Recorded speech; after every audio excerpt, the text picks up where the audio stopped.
वंदे पुरुषोत्तम। आज मैं परम प्रेम में श्री ठाकुर के चरणों में कितनी ही ऐसी असाधारण घटना घटी है जिनका वर्णन करना असंभव है। तो मैं आज उन्हीं घटनाओं की स्मृति में कुछ संजोया हुआ घटना है उनके अनंत स्वरूप के बारे में चाहे कितनी ही बातें की जाए, ये तो विशाल सागर के सामने एक बूंद के बराबर भी नहीं है। अनेक घटनाओं के माध्यम से परम प्रेम में श्री ठाकुर ने अपने वास्तविक स्वरूप को प्रकट किया है। मानो वे संसार को कहना चाहते हैं कि देखो मैं कौन हूं, इसलिए मुझे भूलो मत, मेरा तिरस्कार मत करो, मुझे अपना मानो। ये बात मैंने पिछले वीडियो में बताई थी। आगे की घटनाक्रम में मैं आपको कुछ बातें और रख रहा हूं इस वीडियो में जो देवीदा के साथ बातें हुई हैं।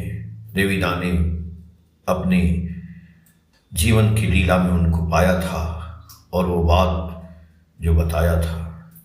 एक दिन श्री ठाकुर बातचीत में कह रहे थे कि मुझे 16 आने मिले बिना संतोष नहीं होता है, लेकिन लोग मुझे अपने 16 आने देना नहीं चाहते। वे मुझे 8 आने तो दे देते हैं और बाकी 8 आने और किसी के लिए रख लेते हैं। मुझे इससे भी संतोष नहीं होता है, न ही उन्हें इससे कोई लाभ मिलता है। इन शब्दों के माध्यम से ठाकुर हमसे क्या अपेक्षा रहती है यह जानना जरूरी है। और साथ ही ठाकुर ने मनुष्य के स्वभाव की शाश्वत कमजोरी को कितनी स्पष्टता से उजागर किया। यह याद रखना चाहिए कि श्री ठाकुर का यह कथन संसार में कोई नई बात नहीं है। यह गुरु, पुरुषोत्तम या ईश्वर के अवतार की लोगों से शाश्वत अपेक्षा है, चाहे वे श्री कृष्ण के अवतार हों या श्री गौरांग के अवतार में। जब भी वे आते हैं वे अलग अलग तरीकों से और अलग अलग भाषाओं में यही बात करते हैं। वे हर व्यक्ति को पूर्ण रूप से अपने वश में करना चाहते हैं, क्योंकि जो पूर्ण रूप से ईश्वर या पूर्व सत्व को प्राप्त कर लेता है वह वासनाओं से मुक्त हो जाता है, वह जीवन से मुक्त मनुष्य होता है, उसका शाश्वत निवास आनंद के सागर में होता है। और वे लोगों को इस स्तर तक लाने के लिए बार बार यही बात दोहराते हैं। एक दिन श्री ठाकुर ने यही बात अलग ढंग से कही। उस समय श्री ठाकुर बंगला के खड़ घर में रह रहे थे। एक सुबह जब देवीदा उनके सामने खड़े थे तो उन्होंने थोड़े खेद भरे स्वर में कहा कि रुपया सब कोई मांगता है। फिर अपने शरीर की तरफ उंगली का इशारा करते हुए श्री ठाकुर बोले कि रूप कोई नहीं मांगता। यहां रुपया का अर्थ केवल धन नहीं है। धन स्वार्थों का साधन नहीं है, बल्कि सहज प्रवृत्ति की हर आवश्यकता का साधन है। धन, पद, प्रतिष्ठा, सब कुछ श्री ठाकुर कहते हैं कि लोग इन्हीं सबों के पीछे भाग रहे हैं। वे जीवन के सार के स्रोत हैं।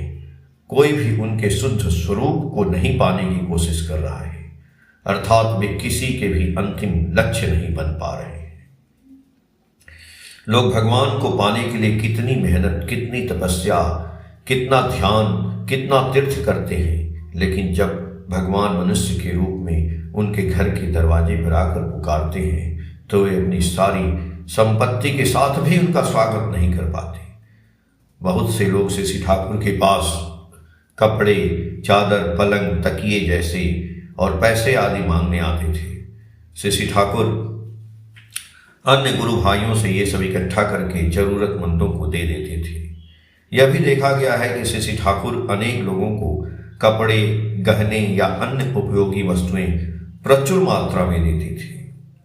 और ठाकुर उन लोगों को और भी अधिक देते थे जो उनके पास पहले से थे, लेकिन जिसके पास भोजन की कमी थी या उनके पास ऐसा व्यक्ति खड़ा है जिसको पास पहनने के लिए उपयुक्त कपड़ा भी नहीं है, जिसका पेट दिन में 2 बार भोजन से भरता भी नहीं है, तो ठाकुर कभी कभी उसकी ओर मुड़कर भी नहीं देखते थे और उसकी सहायता भी नहीं करते थे। इसका रहस्य क्या है? क्या सर्वज्ञ को कुछ भी समझ में नहीं आता? तो इसका उत्तर एक पौराणिक कथा माध्यम से आप सब समझ सकते हैं। एक बार श्री हरि नारद के साथ जो है वेश बदल करके विष्णु भगवान विश्व भ्रमण पर निकले। वे एक बहुत धनी व्यक्ति के महल के द्वार पर पहुंचे, परंतु द्वारपाल ने उन्हें अंदर नहीं आने दिया और भगा दिया। जाते समय श्री हरि ने धनी व्यक्ति को आशीर्वाद दिया कि तेरी संपत्ति और भी बढ़ जाए। फिर वे एक गरीब ब्राह्मण के घर गए। उस ब्राह्मण के पास उसके जीवन के लिए केवल एक गाय के सिवा कुछ भी नहीं था। ब्राह्मण ने उस गाय के दूध से उन लोगों का यथासंभव भरपूर स्वागत किया। तो वहां से जाते समय श्री हरि ने ब्राह्मण को आशीर्वाद दिया कि तेरी गाय मर जाए। इस बार नारद ने अधीर होकर पूछा कि हे प्रभु, आपका निर्णय क्या है? आप उसे और अधिक धन से नवाजते हैं जिसने आपको भगा दिया, और उस गरीब ब्राह्मण की अंतिम संपत्ति भी छीन लेते हैं जिसने अपनी पूरी सेवा की। उत्तर में श्री हरि ने हास्यपूर्वक कहा कि नारद, उस धनी व्यक्ति का जो भोग अभी समाप्त नहीं हुआ है। मैंने ऐसा इसलिए कहा ताकि वह जल्द से जल्द अपने कर्मों का पूरा भोग ले, क्योंकि यदि भोग नहीं समाप्त हुआ तो वह मुझे प्राप्त नहीं कर पाएगा। और ब्राह्मण तो उससे आगे है, लेकिन वो मुझे पूरी तरह से पा नहीं पा रहा है, क्योंकि उसको मेरे पास आने में वो गाय ही बाधक है। तो ब्राह्मण का सांसारिक बंधन टूट नहीं रहा है, इसीलिए मैंने उससे कहा कि तुम्हारी गाय मर जाए। जब वो गाय मर जाएगी तब वो मुझे आसानी से पा जाएगा। ईश्वर का न्याय इसी प्रकार है। इस युग के ठाकुर श्री श्री अनुकूल चंद्र ने भी एक दिन अपने द्वारा लोगों को देने या न देने के फलस्वरूप उत्पन्न होने वाले बात के बारे में कहा था कि मैं उसे देता हूं जिसका विश्वास मेरे ऊपर सबसे कम होता है। मैं उसी को ज्यादा देता हूं, और जिसके हृदय में मैं निवास करता हूं उसे कुछ भी देने की आवश्यकता नहीं होती है। परम पिता की कृपा से उसे किसी चीज की कमी नहीं होती है, क्योंकि जिसने प्राप्त कर लिया है, जिसने मुझे प्राप्त कर लिया है, उसके पास प्राप्त करने के लिए कुछ भी शेष नहीं रहता। उसने तो मुझे ही प्राप्त कर लिया है। यह पौराणिक कथा की प्रतिध्वनि है, लेकिन ऐसे रूप में जो वर्तमान समय के लिए उपयुक्त है। श्री श्री ठाकुर के 81 वर्षों के लंबे लीला काल में ऐसी छोटी छोटी और अटूट घटनाएं और कहानियां बहुत सी बिखरी हुई हैं, लेकिन प्रत्येक घटना के माध्यम से उनका अद्वितीय शाश्वत पुरुषोत्तम रूप प्रकट होता है, चाहे वे बचपन में हो या वृद्धावस्था में हो, स्वस्थ शरीर में हो या रोगग्रस्त शरीर में, भक्तों के साथ हो या पारिवारिक वार्तालाप में। वे जिस भी अवस्था में हो, वे सदा उनके स्मरण में सजीव रहते हैं। वे एक क्षण के लिए भी अविनाशी दास्य लोक के चैतन्य धाम से विमुख नहीं होते। इसीलिए विष्णु का एक अन्य नाम अच्युत है।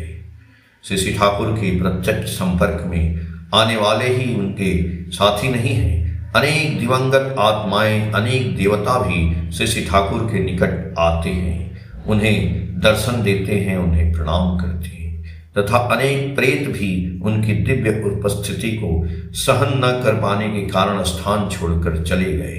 ऐसी घटनाओं की संख्या कम नहीं है। शुरुआती दिनों में जब बड़ाल बंगला, जिसे जब ठाकुर बंगला कहा जाता था, कि शांत प्रांगण में कोई घर नहीं था, तब श्री श्री ठाकुर सर्दियों को छोड़कर रात में प्रांगण में एक बड़ा तिरपाल से बना हुआ एक टेंट के नीचे सोते थे। तब तक वहां बिजली नहीं आई थी। हर काम जो है दिया, लालटेन और गैस से किया जाता था। जब श्री श्री ठाकुर सोने जाते थे तो एक व्यक्ति धीरे से उनका शरीर सहलाता था और दूसरा उन्हें बड़े हाथ के पंखे से हवा करता था। एक रात श्री श्री ठाकुर उसी जगह पर एक बड़े से अपने उस टेंट में सो रहे थे जहां अब बैठक कक्ष है। उनका नियमित सेवक जो बंकिम राय चंद्र राय धीरे धीरे अपने हाथ से उनके शरीर को सहला रहे थे और डॉक्टर प्यारी नंदी पलंग के पास खड़े होकर हाथ से पंखा का हवा कर रहे थे। चारों रात का अंधेरा छाया हुआ था, पूरी दुनिया नींद में लीन थी।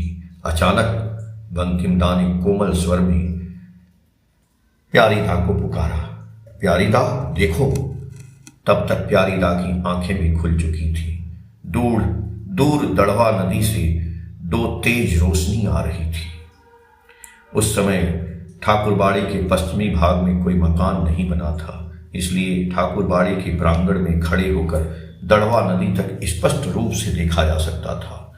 दो प्रकाश धीरे धीरे श्री ठाकुर की ओर बढ़ रहे थे। दोनों सेवक चौंक गए, लेकिन आश्चर्यचकित नहीं हुए, क्योंकि वे पहले भी ऐसी घटनाओं से परिचित थे।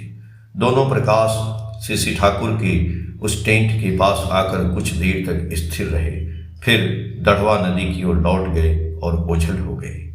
यह ज्ञात नहीं है कि ये लोग कौन थे। संभवतः कोई विशेष आत्मा श्री ठाकुर के पास आई थी। बंकिम दा और प्यारी दा ने अगली सुबह इस घटना का वर्णन किया। वर्तमान निराला निवेश के उत्तर में श्री ठाकुर के पेशाब करने के लिए एक बाढ़ से घिरा हुआ स्थान था। जब तक वे स्वस्थ थे, वे उस विशेष स्थान पर आकर पेशाब करते थे। एक दिन श्री ठाकुर बड़ बंगला के पास से आए, वहां पेशाब किए, बैठक में आए और उत्तर पूर्व कोने में बैठ गए और उन्होंने श्री देवीदास से पूछा कि क्या तुमने कुछ देखा? उन्होंने कहा कि मैंने कुछ नहीं देखा। मैं क्या उत्तर देता? उन्होंने बस इतना ही कहा कि मैंने कुछ नहीं देखा। तो अब स्वाभाविक रूप से ठाकुर ने कहा कि जब मैं पेशाब करने आया तो मेरे चरणों में एक तारा प्रकट हुआ। असल में मेरे यहाँ बैठने के बाद उसने मुझे प्रणाम किया और चला गया। यह आप सुनने वालों पर निर्भर करता है कि इस पर विश्वास करें या न करें, लेकिन यही हुआ था। श्री ठाकुर के पास आने वाली ऐसी कितनी ही देव योनि भूतपूर्व आत्माएं हैं जिन्हें हम जैसे स्वाभाविक प्राणियों के ज्ञान और बुद्धि से नहीं समझा जा सकता। केवल वही जानना संभव है जो उन्होंने स्वयं प्रकट किया है। यदि वे स्वयं इसे प्रकट नहीं करते तो कौन कर सकता है? श्री ठाकुर कभी कभी बैठक कक्ष के दक्षिण पूर्व कोने में बने एक छोटे से चबूतरे पर बैठती थी। वहां काफी देर तक बैठकर सुबह और शाम के समय लोग उनको प्रणाम करते थे। एक दिन शाम को उचित समय पर प्रणाम हो रहा था और विशुदा डॉक्टर विश्वनाथ मुखोपाध्याय श्री ठाकुर की चौकी के सामने दोनों ओर बैठे थे। कई भक्त लोग, कई दादा और माएँ बैठक कक्ष, बरामदे और बाहरी आंगन में आकर प्रणाम कर रहे थे। श्री ठाकुर के सामने वहां कोई नहीं था। प्रणाम के दौरान श्री ठाकुर अपने दोनों हाथों को जोड़कर लगभग 15 से 20 मिनट तक अपने माथे को स्पर्श करते रहे। हम सभी लोग भी घुटने के बल बैठकर उनके पवित्र चेहरे को निहारते रहे। उस दिन प्रणाम समाप्त होने के बाद श्री ठाकुर ने विशुदा और देवीदा से पूछा कि कौन आया था? क्या आप लोगों ने यहाँ मुझे प्रणाम किया? देवीदा ने कहा कि कोई नहीं आया था। श्री ठाकुर ने कहा नहीं, एक कोई आया था, काली साड़ी पहने हुए, जिसके किनारों पर लाल बॉर्डर था और माथे पर सिंदूर लगा हुआ था। मैं समझ गया कि कोई साध्वी माँ थी, लेकिन इस दौरान कोई भी यहाँ प्रणाम करने नहीं आया था।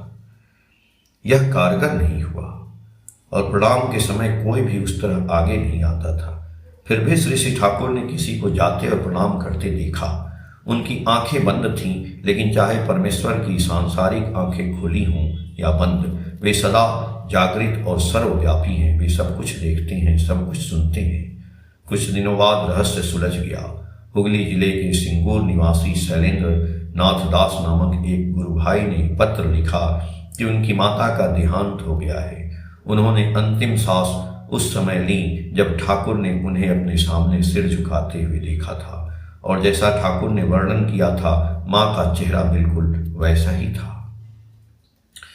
आप लोग पहले भी जानते हैं कि श्री ठाकुर के बंगले के अंदर एक बड़ा सा पानी भरा हुआ कुंड था, हौद था। ठाकुर जी उसी में नहाया करते थे। एक दिन ठाकुर ने कहा कि डुबकी लगाते समय मुझे बहुत से लोग दिखाई देते हैं, उनमें पुरुष और महिलाएं दोनों हैं, लेकिन मैं उन सभी को पहचान नहीं पाता हूँ। देवीला ने बोला कि मुझे नहीं पता कि श्री ठाकुर किसके बारे में कह रहे हैं, लेकिन यह सच है कि कई देहहीन आत्माएं उनके दर्शन और प्रणाम करने के लिए आती थीं और उनके लिए जल कोई बाधा नहीं था। शायद किसी कारणवश उनमें से कुछ आत्माएं जल में प्रवेश करके भगवान के दर्शन करती थी। इसके अलावा कई ऐसी आत्माएं जिन्होंने आत्महत्या या हत्या की थी, जिन्हें जन्म लेने में कठिनाई होती थी, लेकिन जो ठाकुर को जगत का स्वामी मान चुकी थी, वे श्री ठाकुर के पास आकर जन्म लेने की इच्छा व्यक्त करती थी, क्योंकि जब तक मनुष्य जन्म नहीं लेता और स्वार्थ के मार्ग पर नहीं चलता, तब तक वह कर्तव्य के भ्रम से मुक्त नहीं हो सकता। श्री ठाकुर की सेवा में रात भर उनके साथ रहने वाले कुछ लोगों ने उन आत्माओं को आते और प्रार्थना करने देखा था। श्री ठाकुर के आसपास ये सभी चमत्कारिक या अति चमत्कारिक घटनाएं आम थीं। कुछ भाग्यशाली लोगों ने ही इन्हें देखा था। 1946 में श्री ठाकुर के देवघर में आने से ठीक पहले उनके रहने के लिए एक विशाल बंगला किराए पर लिया गया था। उस समय यह अफवाह था कि यह घर लगभग 100 साल पुराना है और कई ब्रिटिश शाही नौकर इस घर में रह चुके थे। यह भी कहा जाता है कि ब्रिटिश काल में संथाल विद्रोह के दमन के दौरान इस घर और इसके आसपास कई हत्याएं हुई थी। इस घर की उत्तरी सीमा पर यति आश्रम के बगल में स्थित विशाल एक पेड़ में भूत होने की अफवाह कैसे फैल सकती थी। यहाँ हुई हत्याओं के भूतों ने उस पेड़ में अपना घर बना लिया है। श्री ठाकुर इस घर में कई जगहों पर बैठते थे। वे उस पेड़ के नीचे एक कुर्सी लगाकर बैठते थे और भक्तों से और विशिष्ट व्यक्तियों से कुछ बातें करते थे। इसके अलावा इसी पेड़ के नीचे एक लकड़ी का कारखाना भी था। श्री ठाकुर कारखाने के अंदर आकर काफी देर तक बैठते थे और काम देखते रहते थे और कर्मचारियों को आवश्यक निर्देश देते थे। सुबह शाम और कभी कभी देर रात तक भी श्री ठाकुर इस पेड़ के नीचे बिताते थे। सभी से बातें करते थे, बैठकर तंबाकू पीते थे।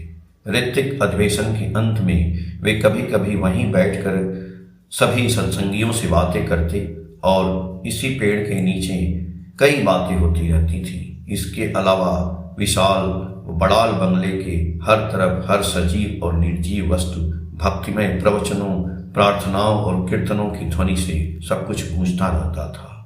यदि लोगों की कही बात सच है तो दुष्ट आत्माओं के लिए इस भगवत वातावरण में रहना बहुत मुश्किल होगा। सबसे आश्चर्यजनक बात यह थी कि कभी कभी इस वृक्ष की एक विशाल मोटी शाखा जोरदार आवाज के साथ टूट जाती थी।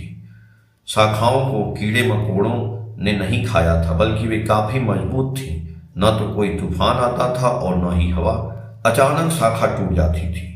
पेड़ की शाखा टूटने से ऐसी आवाज सुनकर श्री ठाकुर कहते, वह एक भूत था जो चला गया। और कुछ दिनों बाद जब शाखा फिर से टूटती तो ठाकुर कहते, एक और चला गया।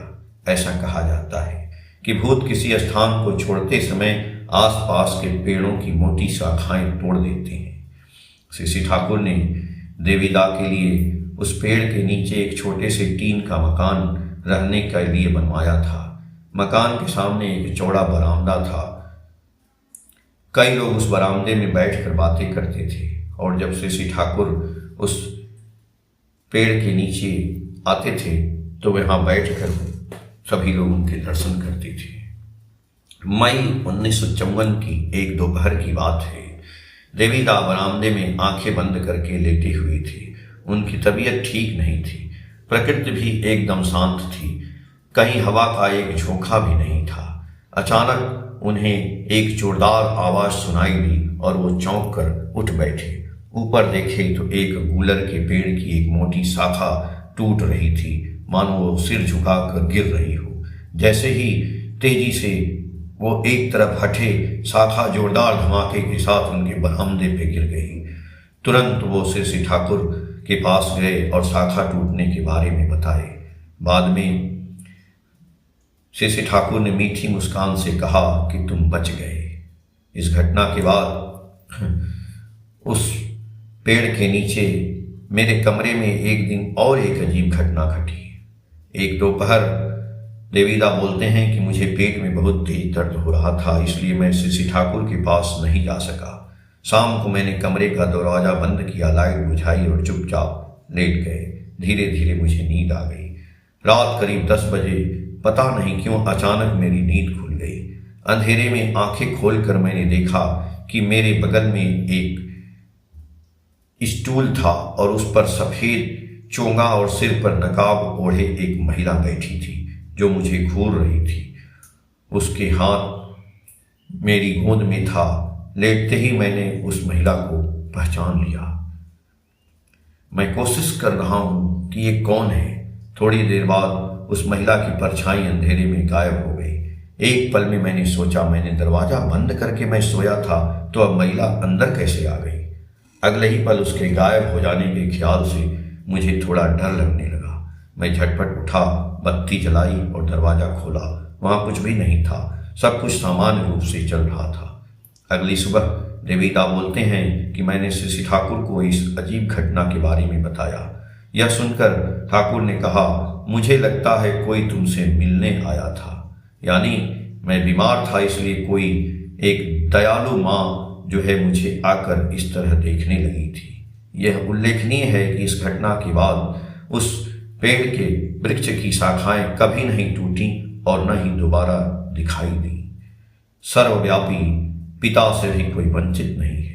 युवा और वृद्ध, पुरुष और स्त्री, मनुष्य और अमानव, देहधारी और निराकार, वे सभी परम पिता के हैं। उनके प्रभाव और प्रेरणा से प्रत्येक आत्मा विकास के पथ पर अग्रसर होती है। जब वह सर्वव्यापी पिता हाड़ मांस के शरीर में पृथ्वी पर प्रकट होते हैं, तब प्रत्येक व्यक्ति प्रत्यक्ष रूप से उनकी प्रेरणा प्राप्त कर सकता है। प्रेरणा के विकास और स्थिरता आधार के अनुष्ठान में होती है। जय गुरु।